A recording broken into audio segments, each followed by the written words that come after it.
ಸಂಸ್ಕೃತಿ ವಿಶ್ವ ಪ್ರತಿಷ್ಠಾನ ಮತ್ತು ಮಲಬಾರ್ ಗೋಲ್ಡನ್ ಡೈಮಂಡ್ಸ್ ವತಿಯಿಂದ ವಿಶ್ವ ರಂಗಭೂಮಿ ದಿನಾಚರಣೆ ಅಂಗವಾಗಿ ವಿಶ್ವ ರಂಗ ಪುರಸ್ಕಾರ 2023 ನಡೆಯಿತು.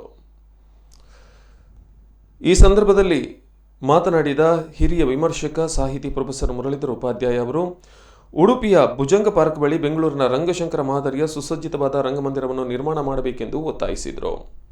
ಈ ಸಂದರ್ಭದಲ್ಲಿ ರಂಗಭೂಮಿಯಲ್ಲಿ ಸಾಧನೆ ಮಾಡಿದ ಹಿರಿಯರಾದ ಮೂರ್ತಿ ದೇರಾಜೆ, ಬೆಂಗಳೂರಿನ ಶೋಭಾ ವೆಂಕಟೇಶ್, ಉಡುಪಿಯ ಎಂಎಸ್ ಭಟ್ ಹಾಗೂ ಪಾಂಬೂರಿನ ಪ್ರಕಾಶ್ ನರೋನ್ ಅವರಿಗೆ ಮಲಬಾರ್ ವಿಶ್ವರಂಗ ಪುರಸ್ಕಾರ ನೀಡಿ ಗೌರವಿಸಲಾಯಿತು. ವೇದಿಕೆಯಲ್ಲಿ ಮುಖ್ಯ ಅತಿಥಿಗಳಾಗಿ ಲಾವಣ್ಯ ಬೈಂದೂರು ಇದರ ಮುಖ್ಯಸ್ಥರಾದ ಗಣೇಶ್ ಕಾರಂತ್, ವಿಜಯ ಬ್ಯಾಂಕ್ ನಿವೃತ್ತ ಅಧಿಕಾರಿ ಚಂದ್ರಶೇಖರ್ ಶೆಟ್ಟಿ, ಸಂಸ್ಕೃತಿ ವಿಶ್ವ ಪ್ರತಿಷ್ಠಾನದ ಗೌರವಾಧ್ಯಕ್ಷ ಉಡುಪಿ ವಿಶ್ವನಾಥ್ ಶೆಣೈ, ಅಧ್ಯಕ್ಷರಾದ professor Shankar, Malabar gold and ಡೈಮಂಡ್ಸ್ನ ಉಡುಪಿ ಶಾಖೆಯ ವ್ಯವಸ್ಥಾಪಕ ಹಫೀಜ್ ರೆಹಮಾನ್ ಮೊದಲಾದವರು ಉಪಸ್ಥಿತರಿದ್ದರು.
ನನ್ನದು ರಂಗನಾಟಕದ ದಾರಿ.